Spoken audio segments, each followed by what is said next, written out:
Tonight's main event of SmackDown Live, honestly, was really good. I honestly thought that there was no chance in the world that we were going to see a title change coming off these wild card finals, with Baron Corbin and Dolph Ziggler challenging AJ Styles for the WWE World Heavyweight Championship.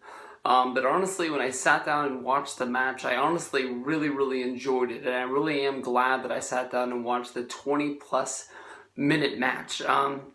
I know that at the end of the days, Baron Corbin, end of days, that honestly this match is not going to mean a lot to anybody, but AJ Styles was able to pull off a victory here. And I did like the story that him and Dolph Ziggler were able to, they sort of realized throughout the match that Baron Corbin was a force to reckon with, as Baron Corbin early on in the match took an early advantage, beating up Dolph as well as AJ, taking the lead in this match.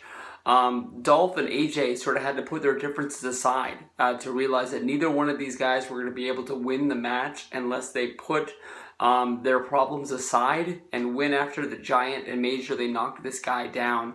Baron Corbin was a force throughout the whole match.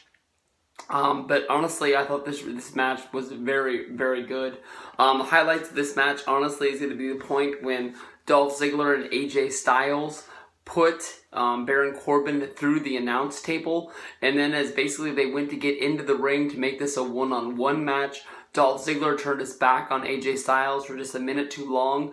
AJ attacked Dolph, and then from there on, the match was on. A really cool ending to this match when Baron Corbin hitting AJ Styles with the end of days, and at the same time, Dolph Ziggler hitting Baron Corbin with the zigzag. How they were able to pull off that combination of moves together was very impressive. Dolph tried for the cover on Baron Corbin, but wasn't able to get the 3 count.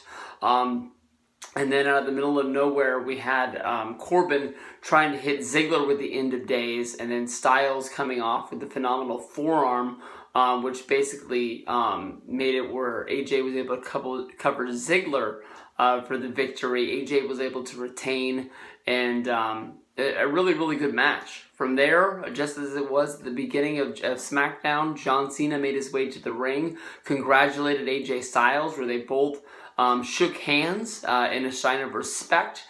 Cena said that he would be there to challenge AJ Styles for a match at the Royal Rumble. It seemed as if AJ Styles agreed to the match, seeing how AJ has beat John Cena twice on WWE pay-per-views, one being SummerSlam, and I'll honestly apologize. I know that it was the pay-per-view after the pay-per-view. I can't remember if it was Money in the Bank or no, Money in the Bank was before SummerSlam. I honestly can't remember what the name of the pay-per-view was. I know that they did the singles match at SummerSlam, then they did a tag match with the Club, Enzo and Kaz, where Cena's team was able to get the victory. But then after that, they did another singles match where I believe AJ got the win, so AJ is up 2-0 on John Cena. Doing the match at the Royal Rumble makes sense because of the fact you need to have a big match, and Cena versus AJ is going to be there. It just leaves a big hole in my mind for what they're going to do at WrestleMania. I know that honestly, when you do a big match, you normally have to have the rematch.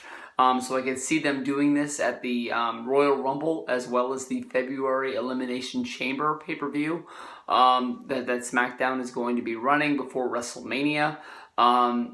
But I would think you would do it a third time. This makes me wonder what they're going to be doing with SmackDown. There's a lot of different deals. I was sort of thinking maybe they could have the winner of the Royal Rumble be from SmackDown, but then again, the Elimination Chamber, is that going to be for the WWE World Heavyweight Championship, or is that going to be what it used to be, where it will be the winner of the Elimination Chamber challenges at WrestleMania for the World Heavyweight Championship, becoming the new #1 contender, seeing how a guy from Monday Night Raw would win the Royal Rumble. So it does sort of, point the direction of where they're going. We just have to figure out what they're going to be doing. Cena versus AJ is definitely a match that we're going to be talking about in the near future for the Royal Rumble. It is still a few weeks away, but that definitely is a big match to hold on to, and it is going to be a good one.